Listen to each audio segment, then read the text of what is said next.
Hello, good morning, good afternoon, good evening, depending on where you're joining us from around the globe. My name is Bill Fagan, head of West Coast here at KraneShares. On behalf of all of my colleagues and our partners at Rockefeller Asset Management, thank you for taking the time out of your day to learn how Rockefeller, Loblaw, and the Ocean Foundation are driving ocean health and unlocking investment opportunity in the blue economy. I'm honored to be joined today by our partners at Rockefeller Asset Management, who are the portfolio managers for the KraneShares Rockefeller Ocean Engagement ETF, ticker KSEA or KC, which we launched almost a year ago. I'm also joined by Loblaw, one of Canada's leading grocery, pharmacy, and clothing retail networks, and the Ocean Foundation, a community foundation whose mission is to improve global ocean health and unlock investment opportunities in the blue economy. Today's webinar will focus on how Rockefeller and the Ocean Foundation engage with companies like Loblaw to drive ocean health and unlock investment opportunities in the blue economy. Before we get started, a few housekeeping items. We are live streaming today's event on our website. If you have any questions throughout the event, please send them to info@kraneshares.com. If you are joining us via the Zoom link, please submit your questions via the Q&A button at the bottom of your screen. We're also offering one CE credit to both CFP and CMA holders. If you'd like to receive CE credit for today's presentation, please email ce@kraneshares.com. Now, quickly, I'd like to introduce our firm before we get started. KraneShares was founded in 2013. We are a specialist investment manager focused on China, climate, and uncorrelated assets. We seek to provide innovative, high conviction, and first-to-market strategies based on the firm and its partners, like Rockefeller's deep investing knowledge. KraneShares identifies and delivers groundbreaking capital markets opportunities, like ocean engagement in the blue economy with KSEA or KC, and believes investors should have cost-effective and transparent tools for attaining exposure to various asset classes. Our suite of ETFs focuses on China, global thematics, carbon credits, and uncorrelated strategies. Today, we will be discussing our ETF with Rockefeller, KC. And with that, I'll hand the screen over to our partner, Kevin Heckman with Rockefeller, to dive in. Thank you. Awesome. Thank you, Bill. Appreciate it. And thanks, everyone, for joining today. Just to echo Bill, I'm Kevin Heckman. I'll be the MC for the next 57 minutes. I'm part of the strategic accounts team here at Rockefeller Asset Management, focused on delivering our investment strategies and insights to our clients across the U.S. Before jumping into each individual speaker and their background, just want to spend a minute on Rockefeller Asset Management. So we're a boutique asset management firm originating from the family office of John D. Rockefeller. As of today, we currently manage a little over $14 billion in assets. That's across long-only fundamental active equity, fixed income, and alternative strategies. Highly focused on delivering thoughtful, more niche strategies to our clients where there's inefficiencies in the market, where we have a competitive advantage with the top tier team.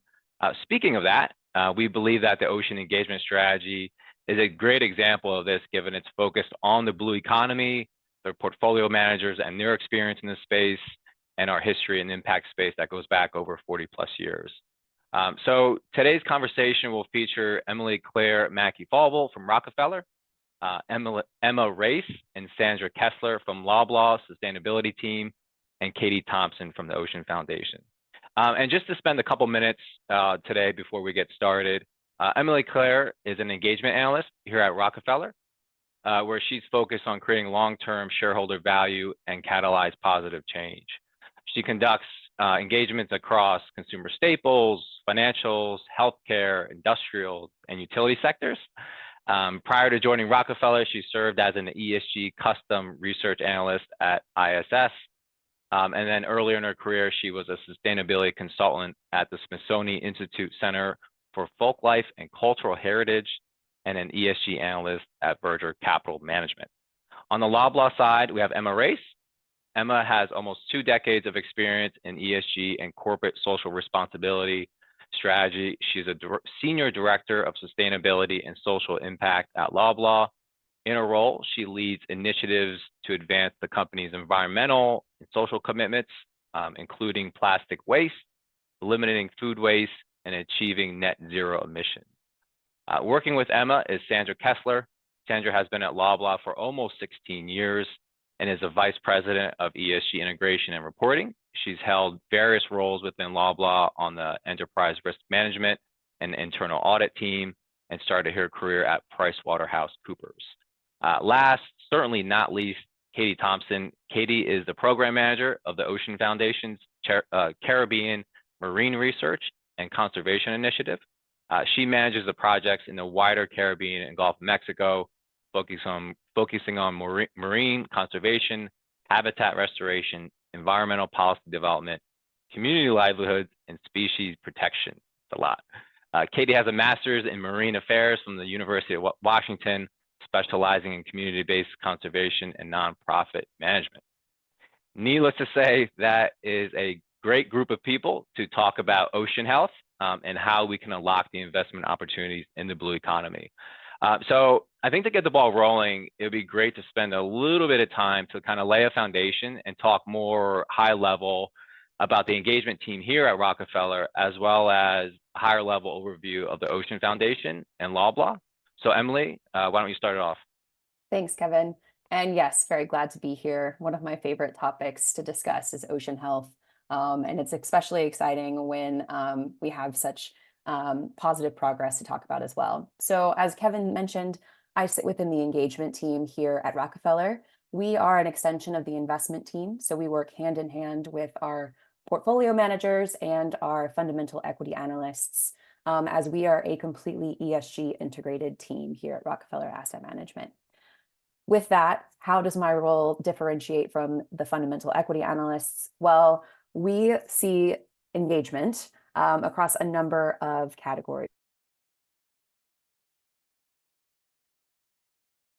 Conduct a fair amount of, we hope, influence during ownership, which is what people think of as the more traditional engagement by definition. We also drive impact through proxy voting, and we engage with the wider landscape of lawmakers, regulators, and NGOs in this space. So what this looks like for us and where we really see our niche is identifying those companies that are ESG improvers today, but we feel through engagement and interaction with our team can be the leaders and solutions of tomorrow.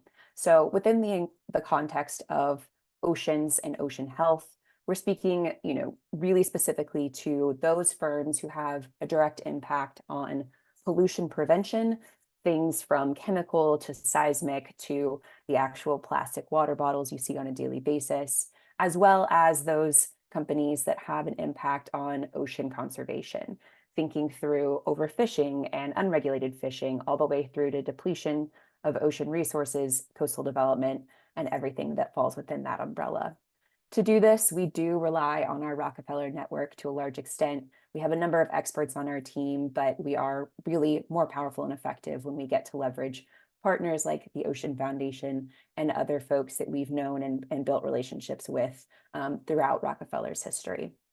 So our engagement process can be kind of broken into 4 levers, the majority of which are in a constructive dialogue type of format, which is, we've been very grateful to have that format dominate our conversations and relationship with the Loblaw team.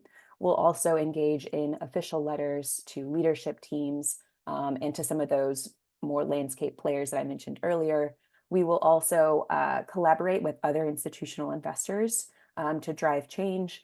And we also recognize that shareholder proposal filing is a tool within our toolbox. So all this to be said, we want to help companies improve competitive positioning, reduce reputational risks, get ahead of regulatory risks, improve ESG ratings and rankings, and also reduce environmental impact and improve social outcomes. So quite a tall bill here on the engagement team, but it helps when we have fantastic partners like Loblaw and the Ocean Foundation. And with that, I'm going to hand it over to Katie to talk a bit more about why the Ocean Foundation has been such a great partner to us. Great, thanks, Emily, Claire. And I just want to start off thanking the webinar organizers. It is an absolute pleasure for me to be here representing the Ocean Foundation and talking about work that is very, very important to us. So I'll first start off by telling you all a little bit about the Ocean Foundation. We are a 501c3 nonprofit with headquarters in Washington, D.C., United States. Our mission is to improve global ocean health, climate resilience, and the blue economy. And since our founding in 2002, the Ocean Foundation has grown from an annual budget of about $200,000 a year to $15 million a year. And we now work in 40 countries across 6 different continents. And while our work touches on a variety of topics, there are 4 central initiatives that we are focused on. 1, restoring and conserving coastal habitats. 2, ensuring equity in ocean data science collection and monitoring. 3, supporting policies that change how plastics are made. And 4, developing marine education community leaders. Now, as part of my role at the Ocean Foundation, I design, fundraise for, and implement these conservation projects. And I serve as an advisor to the Rockefeller Ocean Strategy, the topic of conversation today, work that at TOF is led by TOF President Mark Spalding. So as part of this work, we work with the Rockefeller team to research ocean issues and then together engage the companies in the portfolio to move them towards solutions. At the Ocean Foundation, we essentially operate as scientific advisors. We bring our unique understanding of ocean issues, regulations, and trends in the space to these engagement and to these conversations in order to promote change. Our methodology for engagement, as Emily Claire touched on, is in collaboration with Rockefeller, is to conduct these engagement calls, conduct site visits, and consultations with experts in our own network. All of this information helps us understand how companies can change their behaviors to be more ocean friendly. So now I'll pass it on to Emma. Thanks, Katie. So just a brief introduction for those who may be unfamiliar. Loblaw is Canada's food and pharmacy leader and the nation's largest retailer. We provide Canadians with groceries, pharmacy, health and beauty, apparel, general merchandise, financial services, and wireless mobile products and services. We have more than 2,500 locations, and Loblaw, its franchises and associate owners employ approximately 220,000 full and part-time colleagues and employees. So as the largest retailer and private sector employer in the country, we have a unique opportunity to address the issues that matter most to Canadians, driving local, national, and as well as global impact. Our purpose is to help Canadians live life well, and we are committed to addressing the ESG priorities where we feel we can make the most meaningful difference. Specifically, we are focused on fighting climate change and advancing social equity, with one of our fighting climate change pillars being the recyclability and reusability of our in-store plastic packaging. I'm going to pass it over to my colleague, Sandy Kessler, who will get into a little bit more. Good morning, everyone, and thank you again. I'd echo everyone's comments on how excited we are to be here and talk about this engagement together and share the experience. What I wanted to talk about briefly is just how we've structured ourselves at Loblaw in terms of ESG. My team, the ESG integration and reporting team, is around transparency and reliability of disclosures. And so at Loblaw, we want to ensure that the governance structure and strategy supporting ESG at Loblaw is robust, and that there's a control environment in place to ensure the accuracy and reliability of any disclosures we put out related to ESG. As well, our team provides a central hub to ensure ESG activities are well coordinated and tracked over those multi-year project timelines, deliver against our ambitious environmental, social, and governance commitments. And so I thought it was important, given the audience today, to just share how we structure and ensure that anything you're seeing Loblaw related out in the public space has gone through a robust process. And I'll pass back to Kevin to get us started on the engagement process. Yeah, awesome. Thanks, Sandra, Emma, Katie, Emily Claire on that high-level review. So I'd say let's start from the beginning of the process, really pre-engagement and really the first conversation. So let's start with Emily Claire. As you look to engage with companies, how does that first conversation really get started? And more specifically, how did that first call go with Loblaw? Yeah, certainly. Well, there's quite a bit of behind the scenes work before that first call even gets scheduled. So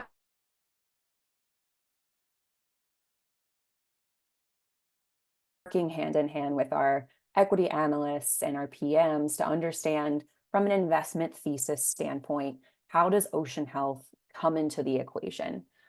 Where are we seeing drivers of potential risk that we need to avoid, or opportunity that we want to leverage even more? So this starts with a pretty broad assessment of the overall health and direct tie of a company like Loblaw to the ocean. So again, tying everything back to that investment thesis, and understanding from an overview and objective standpoint how our engagement could potentially unfold.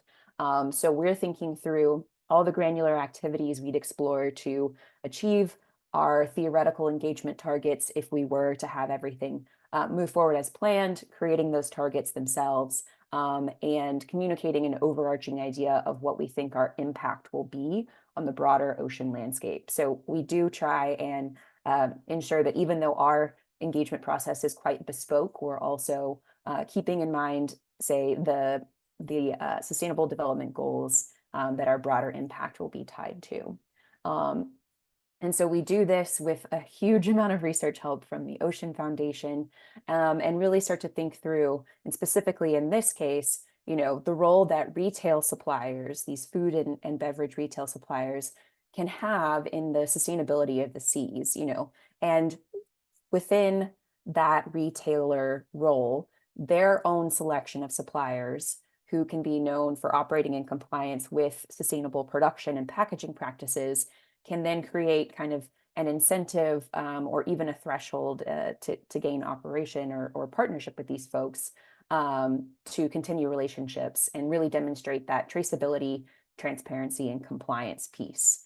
We also know that Loblaw has a very large suite of their own private brand products. And so we were really excited about the potential of talking through everything from the initial design of packaging through the lifespan of those pieces. And I have to say, we also assess the potential engageability before we start our calls. And we were really, really encouraged in this case by Loblaw's existing work with the Canadian Plastic Pact and the Golden Design Rules, which I think we'll talk about more later in. So we saw an open door for us to, maybe help push a bit wider to provide, consulting and extra expertise where we could. And that's kind of how we started off and the groundwork we were laying when we had these first calls.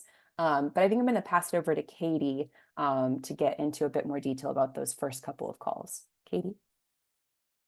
Thanks, Emily Claire. Yeah, I'll just dig a little bit deeper into kind of that initial research and initial call phase. So like Emily Claire said, we, in collaboration with Rockefeller, conduct initial research on Loblaw's sustainability commitments and actions. And that's done through looking at their own reports, third-party publications, news sources, white papers, other reports on retailers in general, on ocean health and ocean-related practices, to really get an understanding of what Loblaw's own commitments are, and then also what other retailers, similar sized retailers, are doing related to practices that related to blue economy. So as a retailer, we first thought that there were numerous potential areas of focus for our engagement. For example, we asked ourselves, what has been Loblaw's progress on reducing plastics? Or how is packaging being produced? What materials is it made out of? Or how are they sourcing seafood? Is it in a sustainable way? What efforts are they focusing on within the seafood realm? Or other related practices, since looking at, for example, greenhouse gas emissions in their supply chain. So kind of having this wide scope first going in, and then while all these topics are very important to us at the Ocean Foundation, as they have a clear link to ocean health, it was important for us to understand where Loblaw was investing its efforts, where there was motivation, where the team saw potential to improve its practices. And quickly, plastics rose to the top in that conversation. They had implemented numerous small-scale plastic reduction programs in the stores, and they were really right in the process of doubling down on plastics efforts and specifically how to spur industry action as a whole. And so we really considered that a great leverage point for future conversations. So I'll pass it now on to Sandy to talk more about what those efforts that were being conducted were. Perfect. Thank you both, EC and Katie. And I think before I get into the specifics, what was really important from our perspective is from these early conversations, we saw that our vision and our approach were aligned. And so this felt like a natural fit in terms of working together towards a common goal. But when I think about plastic specifically, so fighting plastic waste is one of the most important challenges that a company like ours is uniquely well positioned to take on. As Katie mentioned, we are a retailer and a brand owner, and so we have an opportunity to make better choices throughout the life cycle of a piece of plastic packaging, and really that can amount to significant change. So as examples, we can choose the reusable materials, better resins, smaller sizes, more recycled content, and increasingly, we have control over the recycling systems that ultimately receive our packaging, and we can also have a voice in how those systems can perform better. We also understand that the issue of plastics is one that requires collective effort to tackle, and it's well beyond the action of any single company. And that's why we really have some industry action that we participate in, and so things like the Consumer Goods Forum, Global Plastic Waste Coalition of Action, as well as the Canada Plastics Pact, and many other industry-led organizations that are charged with running the recycling systems across Canada, including Circular Materials and Recycle British Columbia. And again, we believe that through these collective actions, it's not one company, it's not just Loblaw, we can significantly reduce the plastic waste and improve our environment. But really a lot of this stems from our chairman. And so our chairman, Galen Weston, is the executive co-sponsor of the Consumer Goods Forum Global Plastic Waste Coalition of Action. And so through that, we do have the tone from the top within our organization to really make this a focus area. We were instrumental in the creation and endorsement of the Global Golden Design Rules, which for anyone who's not familiar, are intended to be a simple set of rules that encourage retailers and consumer goods companies to use less and better plastic packaging. And this is really what was fundamental through these early conversations to share with Rockefeller and the Ocean Foundation, our goal to make all control brand and in-store plastic packaging recyclable or reusable by 2025.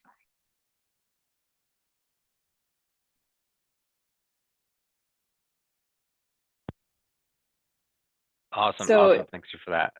Katie, if you want to Yeah, just jump. yeah. If I just jump in quickly, just kind of recap that and talk about our initial reaction to those conversations, that it was clear that we, the Ocean Foundation and Rockefeller, now had a lot to learn from Loblaw and their team, because clearly they were making efforts on global design rules and extended producer responsibility programs, which essentially shift the burden of recycling and plastic waste farther up the supply chain. So for example, to the retailers themselves to pay for, and they were taking leadership in that across Canada. And so while at the Ocean Foundation, we were very aware that the power of these types of programs to reduce overall waste, increase recycling and collection rates, it was very useful to us to understand how these programs are actually implemented on the ground and the power of industry within these conversations, and to really drive it forward to make sure it's effective. So in general, these conversations and what we're learning from Loblaw really shaped our future conversations and recommendations that we'll talk about next. Yeah, no, that's awesome. Thanks, Kate. Appreciate that. So clearly a ton of work goes into really the pre-engagement and really the first conversation that gets started there. So Emily, you have the first meeting, and then maybe if you can elaborate on how you incorporate what you learned from that first meeting to help really define certain targets you wanted to discuss with Loblaw. Yeah, certainly. And this is really where, we're running with what sticks. Things get exciting because we have that clear direction. Sandy and Katie both mentioned earlier, there's a broad number of ocean health impacts that we could have focused on, but it's kind of exciting to really buckle down and focus on something so impactful like plastic. So this is the point in our engagement relationship. And I should also point out that we have been conversing with folks across the Loblaw team for years now. This is not a fast process, as you can imagine. So we're really getting to speak with different experts in the field from the Loblaw team themselves, folks who are sitting on these industry forums, folks who are experts in the academic field as well, because I think it's important to really reiterate, these are hard questions to solve for. As a food retailer to 90% of Canadians, Loblaw does have a social license to operate role to ensure that the food that they're delivering to these citizens is safe, it has not expired, and there's a lot of nuance that goes into this. So this kind of second phase of our engagement, if you will, is really getting to that granular level, and we're thinking about, okay, Loblaw has a number of open meat counters. How do we think about what's typically a flexible plastic as someone comes to a counter and maybe orders half a pound of turkey versus 3 pounds of turkey if they're having a big family gathering, all the way through to the back of house as well, and thinking about the relationships and the distribution that Loblaw has across provinces with different suppliers. So we really get into the nitty-gritty here of the different SKUs, the different products that Loblaw works with, and how that trickles into their overall very rigorous and ambitious commitments. We are also specifically inquiring into, okay, if we have the recyclability mandate and the reusability mandate, what does that look like from a cost and a timeline perspective as well? Because at the end of the day, if it's fantastic to folks who are all about sustainability and want to see an end to plastic pollution, if we really push forward with all these initiatives, but we also have to ensure that a company stays profitable, that Loblaw is allocating its capital in a wise way that both meets market expectation, consumer expectation, and everything in between. So we're also talking through that nuance. And then we're taking a really deep dive into the peer landscape, competitors globally. We've talked a lot about how Loblaw is already kind of leading this pack. So we had to be very specific about which practices or ideas that other food retailers across the world are adopting, and how we could maybe retrofit them or better understand why things would or would not work given the Canadian perspective, the province system, et cetera. So we're really getting into quite granular, I think very exciting, but it doesn't make you good speaking at parties if all you have on your brain is thermoform plastic versus clear, and how many polymers and layers, et cetera. But just to kind of give you a sense of how collaborative and in-depth those conversations are, it really does kind of take over your brain space. And I have to really commend Loblaw here. The amount of data gathering and the specificity of really understanding what was coming into their stores beyond just the private brand that they had control of.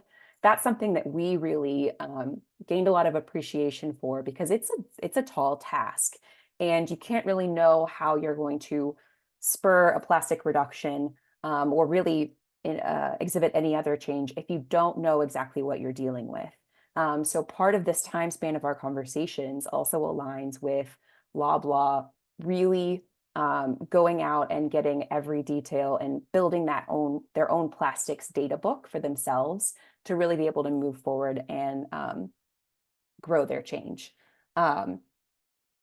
That's a lot of information. So I'm going to pass it off to my colleagues before I get too long-winded. But this was really an exciting aspect and point in our engagement relationship.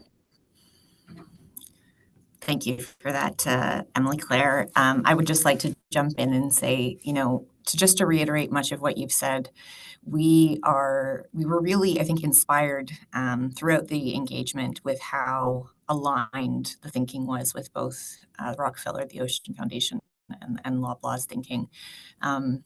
We, as we said in the upfront, we're committed to addressing the ESG priorities where we can make the most meaningful difference. And our chairman, I'll screw up the stat, but recently mentioned, we're plastic packaging, or retailers are 1/3 of the problem of plastic packaging. And so therefore we have the ability to be 1/3 of the solution, which I think is a really impactful, if it is true, statistic.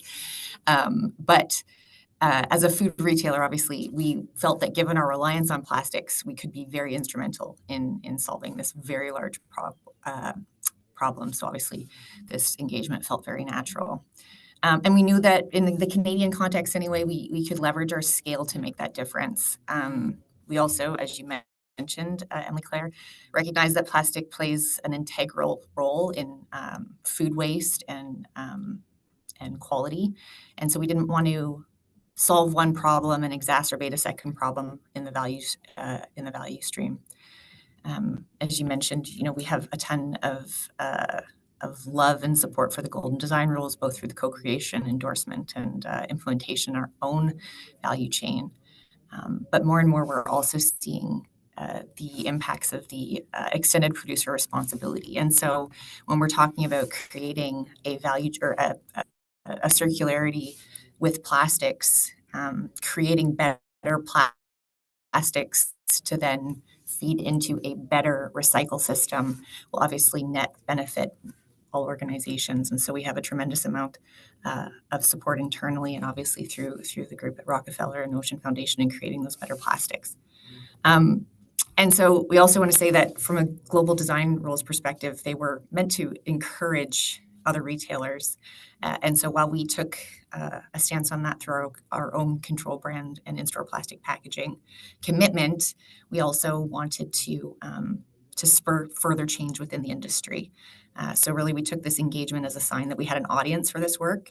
And we leveraged this fact when our chairman and then CEO, Galen Weston, sent a letter to all of our national brand vendors back in October 2023, which Sandy's going to get a little bit more into, but asking them to also adopt these Golden Design Rules. And we also, added in there that their compliance to that would help to inform future listing decisions. That's awesome. Thanks, Emma. Appreciate that. And really to what you just said, really, I guess, continue on the Loblaw side, Sandra, when you're thinking about the targets and the recommendations that were discussed, what's been really the progress at the firm and what have been kind of the impacts on the overall business? Yes, thank you. I mean, I think in general, I would say it's been a very positive experience, and I really feel proud that Loblaw as an organization can spur change and really show that while it seems like a momentous hill, literal hill of plastic to climb, it's actually doable when you have good relationships and when we all work together. And so, embracing those Golden Design Rule principles back in 2022, we took proactive steps to communicate it first to our control brand. We always believe that if we can start in-house and show that it works, that will support the industry further. And so we worked with our control brand vendors. We shared with them. A lot of this is about sharing and educating new packaging standards, highlighting the global guidelines, and really continue to work with them to build their internal capabilities, help them to, design new packaging that would align with these Golden Design Rules. And, it's working through, it's just over 10,000 control brand and in-store plastic packaging products that span everything from something that is frozen to something that is dry and shelf stable, to how we package our clothing for shipment and things like that. But we, as of the end of 23, we have achieved compliance across 64% of our SKU base and do have a plan to get to 100% compliance by the end of 2025. And so that work is really what has allowed us to have a voice then in the industry. And as Emma mentioned, sending that communication to our national brand vendors to say that we know that solutions exist and we know that we can get to a place where there's less and better plastic. And so again, Loblaw has a mentality of let's work together. And so the intention of the letter was not a thou shalt or we're going to stop working with you, but more an inspirational letter to ask them, to share with them, and it came from, from our senior leadership, that we aspire to have only recyclable or reusable packaging on our shelves by the start of 2026. And so what that means tangibly is to our vendor base is to say that starting at the beginning of 25, when they're working with us in terms of listing new products, one of the things we're going to consider is what that packaging looks like, and whether it's compliant with the golden design rules. And again, in that communication, a lot of the communication was sharing information, sharing resources. What are the golden design rules? Setting up support and data so that they can ask questions and come to us. And so, that's on a larger scale. I think we're very proud of the progress we've shown to date, and then also the leadership status that we have in this industry.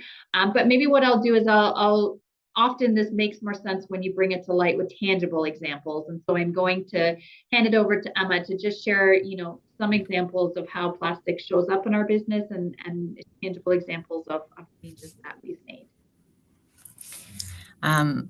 Well, to reference what Emily Claire said about dinner parties and the excitement that fills people's eyes when you start talking about our pet conversions, I get to share some of these great examples of the work that is being undertaken across the business. And I'm very fortunate to be here today to talk about the successes of so many through the business here at Loblaw. But one such example, we said kind of going from hard to recycle plastics to forever plastics. We improved the recycle readiness components of our packaging for our mushroom trays, actually, from black to blue plastic, or they came between black and blue to beige, and now we're moving into clear PET. So that's allowing for greater detectability in the recycling stream. So obviously this supports, having more recycled PET in the system, which benefits us and other retailers and consumer packaged goods providers. But that actually resulted in just under 40 million better mushroom trays going into the recycling system last year in 2023. We also started the transition of our meat and seafood trays from expanded polystyrene to clear rPET, again, allowing for greater detectability. We also converted our 10-kilo potato bags to be made entirely of paper. So if you think of your potato bag, 10 kilograms, it used to have a plastic window. Just things like that, when you're looking at it, might not seem like a lot, but this allowed for 23 million bags to be more easily recycled last year. And then within our beauty business, we have a tremendous amount of momentum through Quo Beauty. And in 2023, they again made significant strides in reducing their plastic use by introducing 40 new products that feature eco-friendly packaging with reduced plastic footprint, including the conversion of their bath poofs to 100% recycled mesh, eliminating the use of approximately 100 metric tons of virgin plastic annually. And they also launched their natural cosmetics line as part of their More Planet Love campaign, which uses components made with at least 30% post-consumer recycled materials and are formulated with a minimum of 70% naturally derived ingredients. And not to be left behind, in our banking services, our PC Bank extended the physical cards expiration date on our money account cards and our PC MasterCard, which will prevent more than 10,000 kilograms of plastic waste over the next 12 years. So, the impact may not be as significant as some of those other things I've mentioned, but it just shows the scope and scale of our business and how every part of that business is seeing itself and getting involved in this mission that we have. Additionally, outside of just the examples that I've given, we also have signed on to pilot a reuse program system in 2025 in collaboration with the Consumer Goods Forum, as well as other major retailers and several consumer goods brands. So look forward to hearing more on that, I'm sure, in the coming months. And we also recognize the criticality of understanding the full environmental impact of microplastics and microfibers. We've been longstanding partners with OceanWise, as well as other academics. For those who are unfamiliar, OceanWise is a global ocean conservation organization that addresses overfishing and ocean pollution, as well as its effects on climate change. And through this partnership, we're supporting the OceanWise Plastics Lab, which delivers solution-oriented insights into how microfibers are generated and transferred to waterways. We're also, for the fourth year, the presenting sponsor of the OceanWise Shoreline Cleanup. And in 2023, this initiative rallied communities across the country to remove litter from their waterfronts and provide invaluable data for addressing pollution at its source. So, lots going on across the business. And I think the examples, that I've provided are meant to not just speak to the incredible plastic savings and recycled content that we're using, but also just to sort of to re-mention how, across the business, the 220,000 employees and colleagues that we have are really seeing themselves as a part of this mission. It's not just something that we write on the wall, it's something that we're living every day. And if I could jump in here, I think all these examples that Emma has provided, just the expansive nature of it, touching on cosmetics, seafood, shelf stable, things all the way down to, your financial cards that you're using. That's actually a fantastic tool for us too, to go back through, because we invest across the value chain of folks who have impact on the ocean. So we're talking with cosmetics companies about formulations, about their packaging, and it gives us a lot more power and kind of oomph to our engagement targets to say, tangibly, Loblaw has reduced this much waste by working with this cosmetic supplier for their control brand. And that just really helps us bring to light a lot of our other engagement targets as well.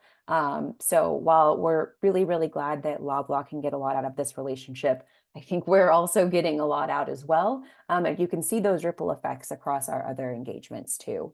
But yeah, Kevin, back to you. I just wanted to mention that it's just a great example of how all of this is interconnected, and we can really not only spur industry growth, but overall just ocean improvement by having this kind of collaboration and open engagement conversations.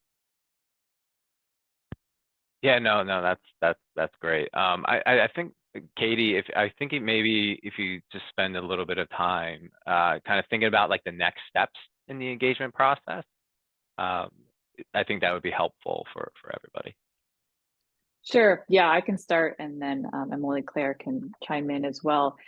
So clearly we can see that Loblaw is a leader within the field of, first collecting data on what plastics are in their supply chains and working to reduce that. And through these conversations, we saw that Loblaw was a clear leader internationally on the extended producer responsibility program, the golden design rules, and had a real chance to catalyze industry action regarding plastics. And there was also an opportunity for them to communicate the benefits to their business in doing so, which is particularly unique within the industry. So we were very motivated, the Rockefeller team and the Ocean Foundation team, early on, because the Loblaw team had communicated that they were very interested in taking ownership over this process. So saying, if, for example, for the extended producer responsibility programs, if they were paying for it, they wanted to make sure it was effective. And so now we are at a tipping point where these extended producer responsibility programs will be constructed across every province in Canada eventually, and Loblaw has a key role within this process. And so we can look at really upscaling the efforts that we've talked about with the Loblaw team to across an entire country, and using that as an example for other engagements, as Emily Claire noted. So looking forward, we'll really continue to keep tabs on their progress, touching base back again with the Loblaw team and how these programs and initiatives are developing. And then I can say also from the Ocean Foundation's perspective, using the experience that we've learned from Loblaw and the role of industry, we've taken that to our own work outside of engagement. So we participate in a lot in advisory roles and efforts to reduce and redesign plastic policies, So you really using that in our work more broadly has been extremely effective. Emily, Claire, you have anything to add on that? Yeah, I mean, I think it's also so interesting just how iterative all of our conversations have been with the Loblaw team. And we started off this conversation with that broad umbrella of ideas of intersections with ocean health, and our engagement relationship with Loblaw doesn't end just because this fantastic letter to national brands has been sent out. Not to say that Loblaw isn't leading the field, because they certainly are, but we can now, kind of diversify our own interests here within this relationship to cover things like that seafood conversation. We've actually spoken with a couple of the procurement leads earlier this week just on how we can be helpful, and again, foster this cross collaboration and mutually beneficial relationship to understand how sourcing and relationships with different fisheries, be them wild caught or aquaculture or farmed fish, how all of that feeds into the broader system, what consumers are looking for at Loblaw counters specifically. We have a big cultural piece there, as you can understand, but then also, understanding where we can fit in to help Loblaw identify other, producers of scale that can be brought online to help ensure that the Loblaw team has access to the volume of sustainable species that they really need to deliver both to their customers from that kind of license to operate perspective, but then also just ensuring the supply chain resiliency end of the conversation as well. I know COVID's not quite out of everyone's rearview mirror, so supply chain resiliency is still a bit of a buzzword, and that's where a lot of this comes into play. So we're excited to continue the relationship forward, and especially just being so hand in hand with really leading the field here. So yes, lots more to come.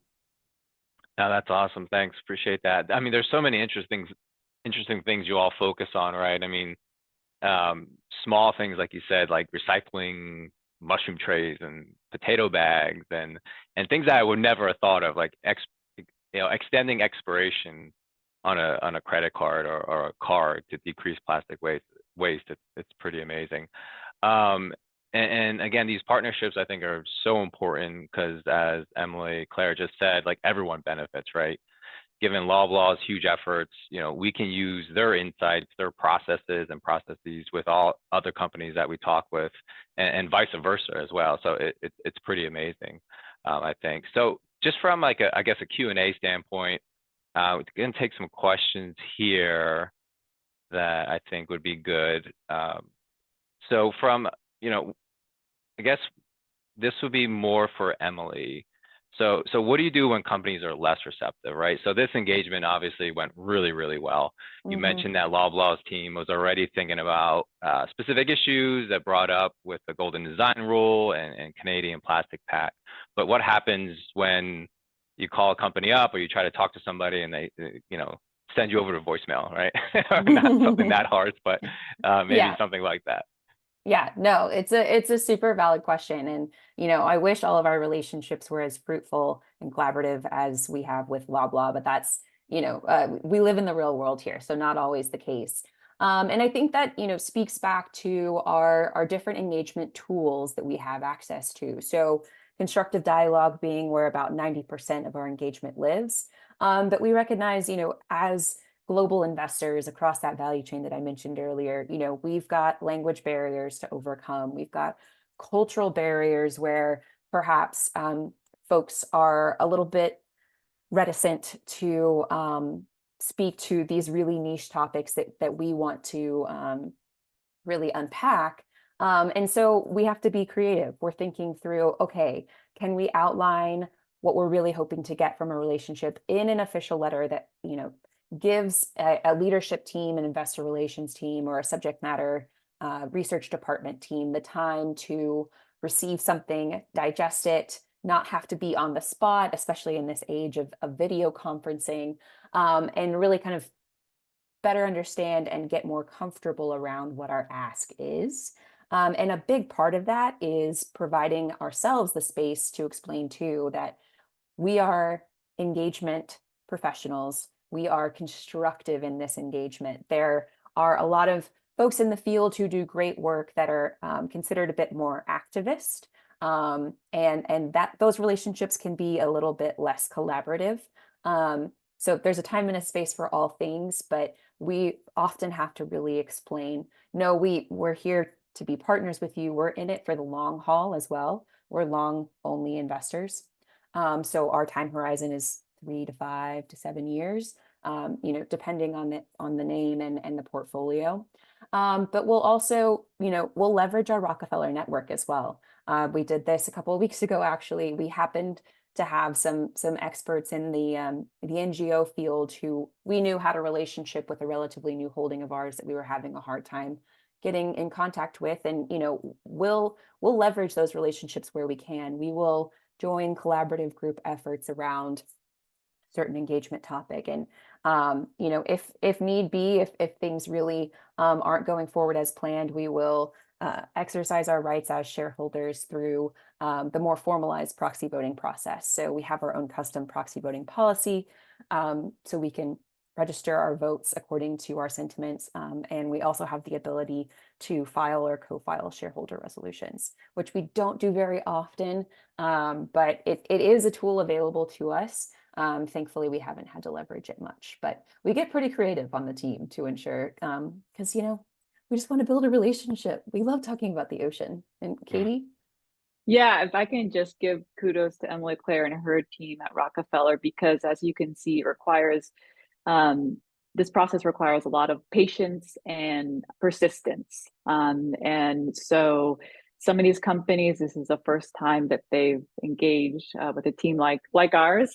So it can be surprising and maybe perhaps a little shocking, but through that, building the trust, being always there to answer any questions they have, has been successful. And so, yeah, I just want to acknowledge the amount of time that goes into this process. Speaking of the relationship, Katie, like how unique is it to basically partner with Rockefeller, right? Do you partner with other asset managers? Like, how did it come about? Was it you guys are at a dinner party and the plastic conversation comes up and you're like, wait, I have to go over here. Like, this is my thing, or like, how does that come about? Yeah, that's a great question, Kevin. And kind of, but less about plastic specifically and more about trying to drive more change in the ocean conservation field. In general, ocean conservation is extremely underfunded from a philanthropic perspective. And so being creative about how we can drive more change. So back in 2007, the Ocean Foundation made a strategic decision to pursue an investment fund. And so we were guided by the belief that addressing ocean threats could yield returns surpassing other industry benchmarks. So at that time, we examined thousands of companies, came up with a list of about 200, and then monitored them for a year and back tested them for nearly a decade. And we decided that hypothesis held up. So we decided to give it a go and acknowledge that we would need a professional investment advisory firm. And so that's when we interviewed about a dozen firms, and Rockefeller was one of them. And it was just clear talking to them and their deep ESG and CSR experience, their already existing constructive engagement approach, and that long-term investment horizon that we've been talking about we viewed as very key to the success of this type of creating change related to the ocean. And then, of course, most importantly, the quality integrity of the Rockefeller team was key. So since then, we've spent about 15 years successfully investing in ocean action. So it's been a journey, Kevin. That's awesome. That's awesome. And then I guess to continue with that on the Loblaw side, really a question, how does your engagement with Rockefeller differ from others? Yeah, I can. Thanks, Kevin. Sorry, just slow off the mute button. I think, it's a really, as you can tell, it's a really positive engagement with Rockefeller, especially in the North American market. From an ESG and a CSR perspective, I would say Rockefeller the most engagement or is the most engaged of all that we work with. And as you can see from the conversation today, what we always appreciate is the healthy and constructive feedback that we receive. And so, we have our own thoughts in terms of the direction we should be going, but having these conversations that support, but also provide different insights, as well as best-in-class activities that are being seen in other areas or with other companies, are what just continue to inform our strategy and our path forward. And so, yes, it's welcome, especially from the North American market. That's great. And thinking about specific ESG issues, how does that really affect the health of the business? Obviously, you have specific biases given with what you're focused on, but how do you see that within the kind of the connection with the larger kind of business?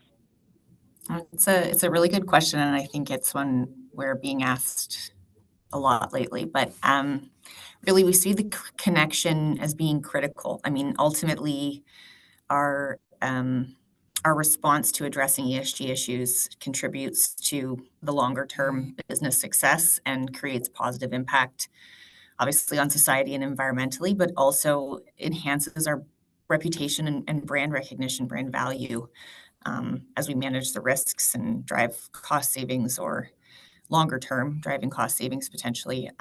We also know that there's a rise in customer preferences around sustainable products. Sustainable seafood is a great example of that. When we took that commitment on over a decade ago, there was a tremendous amount of positive reaction. And I think it's now become, I would venture to guess, a bit of table stakes for our customers when they come into our stores now. And so, developing the brand recognition and complying with regulations, and obviously then there's the meeting of the investor expectations, obviously, in engagements like the one that we have with Rockefeller. We know that there's an audience for this, not just from a customer lens, but also from a larger investor and firm perspective. So, we see it as being integral. That's awesome. Thanks, Emma. One last question here. We got 2 minutes left. So this is more for Emily, Claire, and really anybody, and maybe Katie as well. But you mentioned the Rockefeller Network, right? So how important is your relationship with the Ocean Foundation in the engagement process? Do you notice a big difference when they're there, and kind of what other scientific advisors are we leveraging? Yeah, certainly. I think it definitely, it's critical. That's why we have these folks around. I think, a testament to our long relationship with them. And it also, we get certain access to our holdings companies as shareholders, but that's part of the process. But I think building that level of trust, really illustrating that collaborative approach, is something that is bolstered in a huge way by having the Ocean Foundation on the phone, because we're not just saying, hey, we want to come in and make this short-term change, and we think the stock will go up 5%, and then we'll sell really fast, and then you won't see us again, because we do have this third party that is scientifically steeped in the true outcomes that we're hoping for. So I think it adds that next level of just verification and validity that what we're doing here is genuine, and really helps us get into and face unattended risks and opportunities as well. I think it adds to that nuance of the value we bring to our conversations. But we have the pleasure of working with folks across the space, the World Resources Institute, WWF. A lot of our institutional investor peer networks are quite instrumental as well, as other firms have expertise in areas that we can leverage from time to time. We also work with folks like Planet Tracker, and there's a whole host. I'm sure I'm forgetting some, but this kind of really brings that extra piece to our conversation to show, this can work. This can work for your end customer, as well as your stakeholder interests like us. That's awesome. Actually, I lied. One last question. This is going to be for Loblaw. Does Loblaw have to pay more in order to conduct these better ocean practices, or do more sustainable practices actually cost less? I would say it's complicated and it depends. Our view at Loblaw is that, first of all, it's the right thing to do, so we're going to do it regardless. Typically, it would cost more in the short term, especially when you're playing in a leadership role, because you're asking vendors, as an example, to change the way that their manufacturing lines work and things like that. But what we believe is that in the long run, the industry will catch up, and that will actually become, the norm, and costs will come down, economies of scale and things like that. So in some cases, yes, but again, we think in the long run, it's better for everybody. Awesome. Thanks, Sandra. Appreciate it. I'll turn it back over to Bill. I believe we're up on time now, so I want to be mindful of everybody's time. But Bill? Appreciate it, Kevin. That was great. Thank you, Kevin, Emily, Emma, Sandy, and Katie. Again, for everybody who joined us today, if you would like to receive CFP or SEMA credit for today's presentation, please email us at ce@KraneShares.com. And if you have any questions following today's webinar or would like a copy of the presentation, you can always email us at info@KraneShares.com. So with that, I want to thank everybody again for spending the last hour with us, and wish you all have a great day.